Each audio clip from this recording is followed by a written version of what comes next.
The Thai Citizens Group handed a letter addressed to US President Joe Biden to the US Consulate General here in Chiang Mai earlier today, amidst concerns over the up-and-coming new US Consulate General. As Citylife published in a recent article, Everything You Need to Know About the New US Consulate Building, the 8.8 billion baht consulate is to be complete next year. According to Nititorn Lamlua of the Thai Citizens Group, which represents the Red Shirt political party, his group is concerned about the possible political instability the consulate may cause. The new consulate, which sits on 16 rai of land, is currently under construction in Nong Pa Krang sub-district along the Chiang Mai-Lampang Road. According to the letter, President Biden announced the Indo-Pacific strategy of the United States in February of this year, indicating that Thailand was to become a strategic partner of the U.S. in the region. Following the annual Cobra Gold 2022 military exercise earlier this year, the group says that it fears the mobilization of sophisticated technology such as unmanned aerial vehicles. The letter also highlighted the fact that China is only 300 kilometers to the north as a crow flies from the new consulate.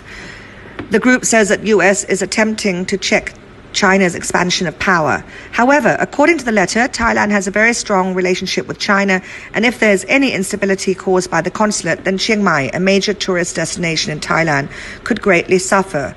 Myanmar, our immediate neighbor, is also supported heavily by both China and Russia, said the letter, and indigenous tribes may be adversely affected if the United States creates conflict. Thailand, said Nititorn, will again have to carry the burden of thousands of refugees.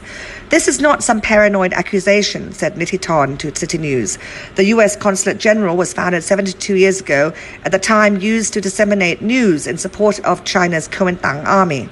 Thailand was also used as a base by U.S. forces in the 1970s during the Vietnam War. The group says that the past shows that the consulate has a political agenda, and Thai citizens need to keep a close eye on the U.S.'s movements and activities in order to protect our national interests. We don't want Chiang Mai to be used as a tool in some geopolitical game, he continued. Chiang Mai should be the link between our neighbors, connecting, not dividing. The group has 4 demands. 1. To reconsider the construction of the new consulate so that it has no military nor strategic functions. Also to avoid all affiliation with intelligence or information gathering such as the CIA. 2. Thailand creates alliances for the benefits of the region and the world. While the consulate may help strengthen the security of the United States, it is damaging to Thailand and may be considered hostile to Thailand's ally, China. 3. Myanmar's internal problems are theirs alone, and Thailand, along with ASEAN, have taken a neutral position, which the U.S. is advised to join.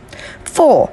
That the U.S. immediately halts all military or technology support to groups in Myanmar to reduce risks to Thailand.